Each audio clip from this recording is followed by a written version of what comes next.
melakukan uji normalitas Kolmogorov-Smirnov, langkah yang pertama yaitu kita harus membuka aplikasi SPSS terlebih dahulu.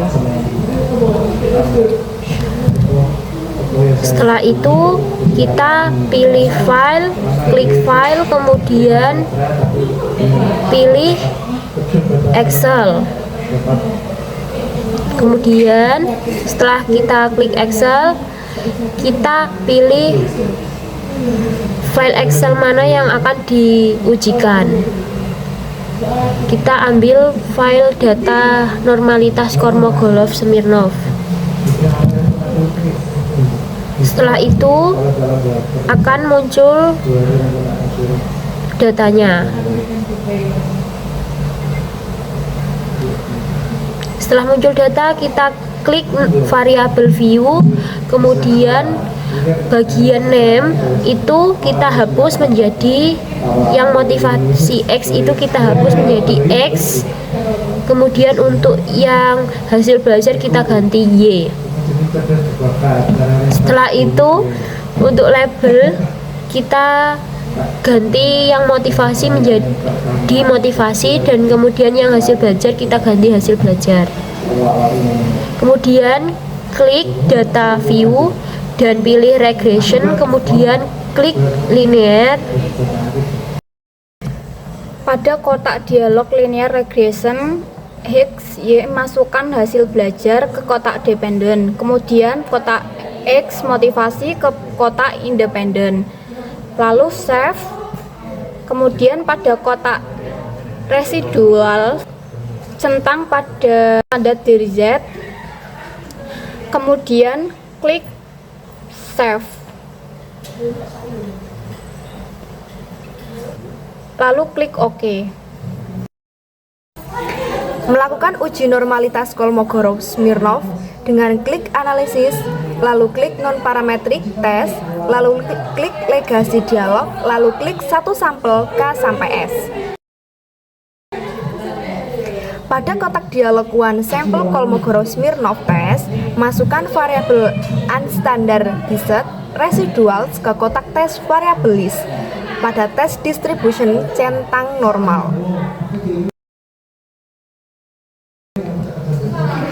Klik OK dan akan diperoleh hasil uji normalitas Kolmogorov-Smirnov dengan menggunakan SPSS versi 25.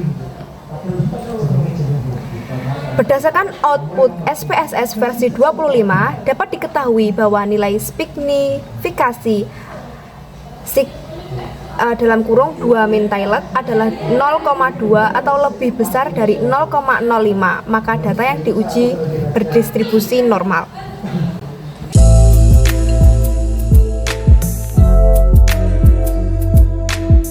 Selanjutnya kita akan melakukan uji T. Oke, kita siapkan dulu datanya yang akan diuji dalam file Excel. Setelah itu kita save dulu. Oke, input datanya ke variable view, kolom name yang pertama kita ganti menjadi hasil, yang kedua kelas. Setelah itu label yang pertama kita ganti dengan hasil belajar siswa, dan label yang kedua kita ganti dengan kelas. Dan yang pertama kode 1 untuk pretest, dan kode yang kedua, oke, value kedua kasih kode 2 yaitu post test. Oke.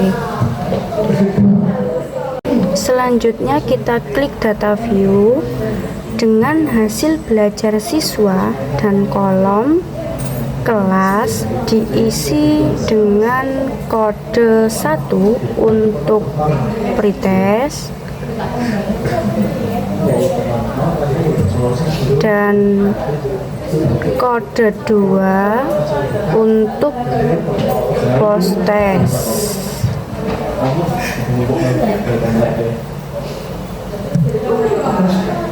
Salin untuk yang post testnya. Oke. 2. Oke.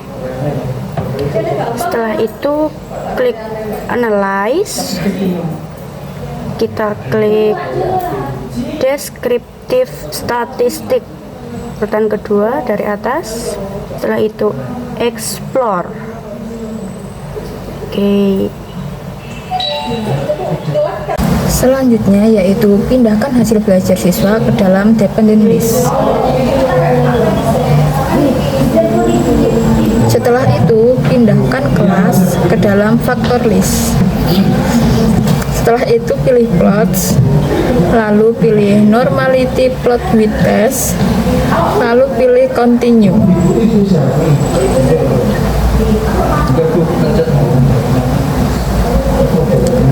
Setelah itu pilih OK.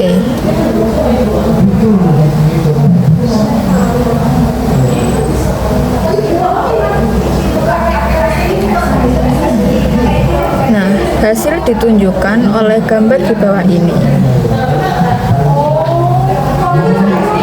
yang akan berfokus pada test of normality.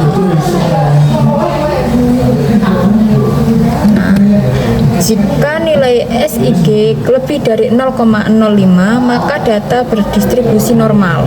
Sedangkan jika nilai SIG kurang dari 0,5 maka data berdistribusi tidak normal. Nah, berdasarkan uji SPSS yang telah dilakukan ini, diketahui bahwa nilai SIG pada pretest yaitu 0,116 dan nilai SIG pada post-test adalah 0,200. Kedua nilai SIG tersebut lebih dari 0,05, maka pretest dan post-test berdistribusi normal. Selanjutnya masukkan data hasil belajar siswa pada data view. Kemudian klik analysis, lalu compare means, lalu klik pilot sampel t-test.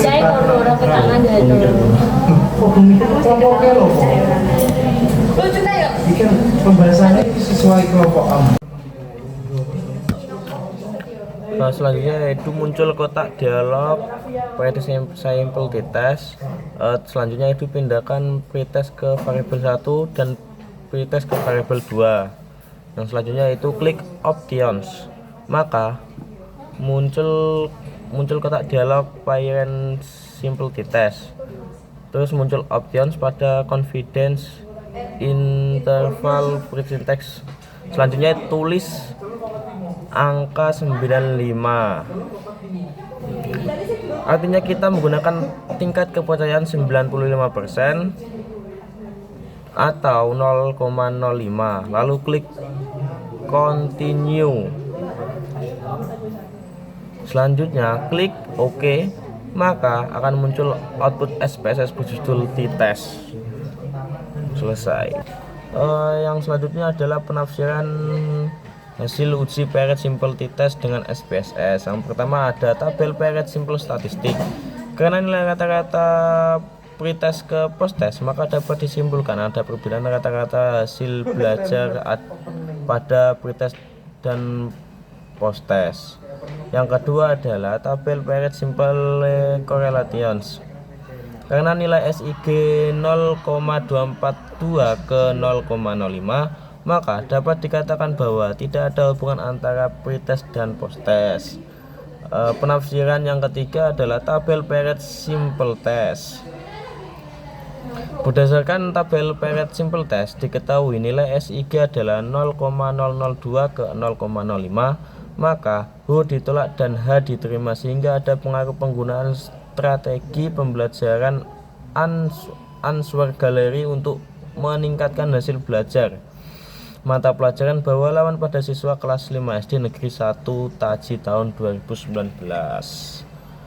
Itu untuk cukup sekian kesimpulan dari penafsiran hasil uji preferensi test